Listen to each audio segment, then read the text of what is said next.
وكاينه مساله اخرى اللي تتهم سميتها هي قوه الجماعه للترافع، يعني قوه الترافع. قوه الترافع تجي منكم من حنايا كاملين. حنا عندنا جميع يعني كل الظروف. الاداره كاينه دي سيرفيس كاين، خاص واحد يعني الاعضاء المحترمين والنواب المحترمين يعني يحطوا هذا البرنامج قدام عينيهم، يعني ويحاولوا كل واحد يشوف يعني يقلب على كيفاش ياخذ ملف، كيفاش يكون واحد اللجنه واخا تكون راه نديروا لجان مؤقته ماشي اللي غتخدم على واحد الموضوع وتحاول سميتو. انا تناشد كل شيء، تنبغي الاخوان اللي في القاعه هنايا تناشدهم، يعني واللي عنده يعني تنشوفوا اللي عنده شي امكانيات اللي قد يقدم لهذه الجماعه هذه، وعنده يعني عنده الطرق باش يترافع يعني على بزاف الحوايج اللي شفناهم هنا تنقول الاخوان كلكم راكم مطلوب يعني ملزمين ومطلوبين، يعني حتى واحد ما يحقر راسو، راه اي واحد عنده البركه ديالو، كل واحد عنده الطرق ديالو كيفاش يوصل. واللي مساله الترافع راه مهمه بزاف، خاصنا نترافعوا الحوايج اللي خصنا نجيبهم، وهادشي اللي نقدروا نديروا من بعد نشكلوا لجان يعني مؤقته. الانسان لقى ارتاح تهضر مع الاخوان لا معارضه ولا ما تقولش معارضه، تقول الاخوان كاملين، يعني واحد اللجنه مؤقته اللي غترافع على واحد الموضوع اللي تشوفوا هي قادره عليه، وتكون عندها القابليه انها تضحي وانها يعني في سبيل المهديه. هذه نقطتين هادو شفناهم في سميتو. وهذا البرنامج عمل باش السي قاسمي باش ديروا دوزوا الاخوان كل واحد عطيه سميتو باش نبقاو متبعين لهذا البرنامج عمل، ومره يعني نبقاو فايقين في هذه المساله هذه، ما نعسوش.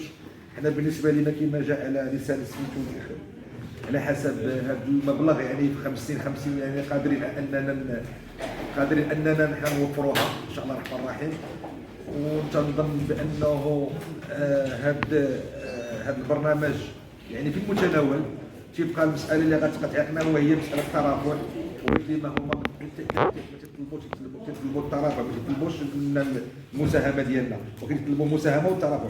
هذه المساله اللي كاينه، وتبغي الاخوان ما ينعسوش في المساله هذه، لان هذا هو الوثيقه اللي غنقدموها ان شاء الله للمواطنين، وهذه باش يحاسبونا المواطن، وهذه باش نحاسبوا نفسنا، هذه باش نحاسبوا نفسنا بان اجدرنا في هذه 50 هذه كاملين. انا ماشي نقول لك انا كنت في هذه ولا كنت انا ما مسؤول ولا كنت انا ما عنديش ولا انا، يعني المساله كذا. واللي بغى يخدم انا موجود، يعني كاع اللوجيستيك موجود، كل شيء يعني اي حاجه موجوده. اللي بغى يخدم نقدر اللي بغى يخدم في سبيل جماعه المهديه، ونحاولوا كنا يعني ننجحوا هذا البرنامج، رغم انه كما قال محدوديات المداخيل ومحدود يعني بزاف الحوايج اللي باقا المدينه خاصه بمدينه نظرا لانها مدينه سياحيه باقي ما تشوفوهاش بالامكانيات الكبيره ديال السياحه. ونحاولوا ان شاء الله الرحمن الرحيم ننسقوا ما بين هذا البرنامج وما بين البي دي اللي كاين حتى هو غيجيب مع الخير. وان شاء الله الرحمن الرحيم راه غيكون عندنا اجتماع هنا مع السيد الباشا في الشيء البي دي باش نطرحوا المشاكل، نطرحوا لي بروجي اللي نقدروا يتعاونوا معاهم في هذا البرنامج البي دي، خاصنا حنا ناخذوا حقنا منهم. كاين شي تدخل الاخوان في موضوع البرنامج ناحيه البرنامج؟ كاين شي تدخل؟ مرحبا. ما كاينش. اذا ندوزو للتصويت. وصلنا من بعد عاوتاني غيتفعل على طريق اللجان. اللي عنده شي فوالا اللي عنده شي حاجه. مرحبا. ندوزو للتصويت. السي كل معاه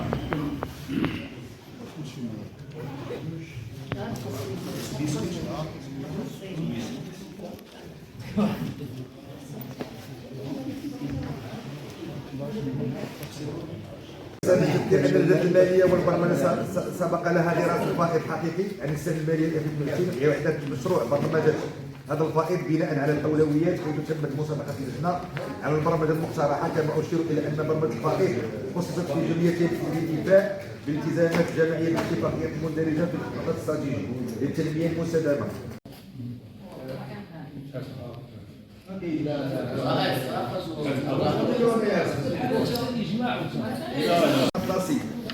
ومقرا لمصب سابو تتضمن محمية سيدي بوغابة المصنفة عالميا ومنه من الطبيعي خلق فضاء ترفيهي بقصبة مهدية الذي سيعطي قيمة مضافة للمنطقة ويرسخ موقع مهدية السياحي والترفيهي بهدف تأكيد الانهلاج والمقومات الطبيعية للمنطقة. وبهذه المناسبة باسم جميع أعضاء المجلس وساكن نشكر جزيرة أفراد الجامعة السلالية المهدية.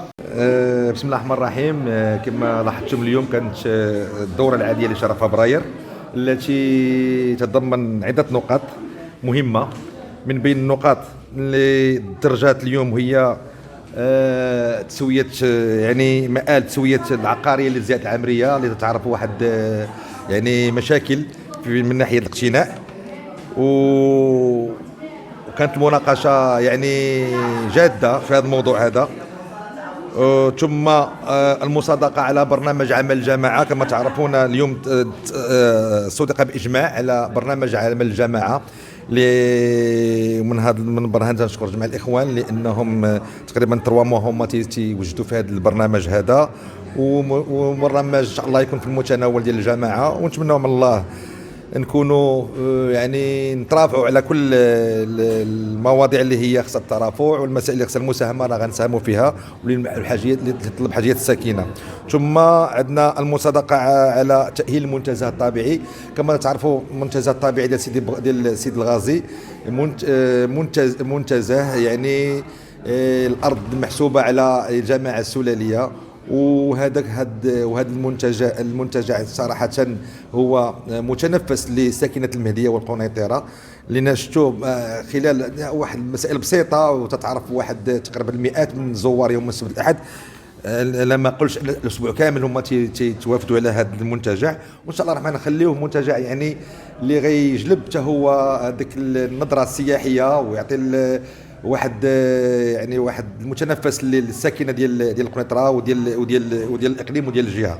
من جهه اخرى كانت تتم المصادقه على الميثاق حسن السلوك الموظف بجامعه مهديه، ثم على تعديل هيكل التنظيمي الجامعي، ثم مرينا لبرنامج الفائض. هذا الفائض اللي كان يعني ماشي يعني خدينا التزمنا يعني بالمخطط الاستراتيجي، وحاولنا اننا نوزعوه حسب المتطلبات والحاجيات اللي هي ضروريه، وكان ذلك يعني الصوت باجماع. وتنشكر تنشكركم انتم الاولين بعدا، وتنشكر جميع الاعضاء والمستشارين واللي كانوا زعما صراحه كانت كل التدخلات ديالهم يعني تدخلات بناءه، ونتمنوا على الله مهديه ان شاء الله الرحمن نشوفوها يعني في حله جديده ان شاء الله في الصيف المقبل. ونتمنى من الله يعني يكون ذاك التعاون لا من ناحيه مثلا اقليمي ولا الجهه ولا سميتو، يعني يكون هذه مهديه لنا مهديه للجميع ومهديه للكل، ونتعاونوا عليها لان هي جوهره ديال الاقليم. وشكرا.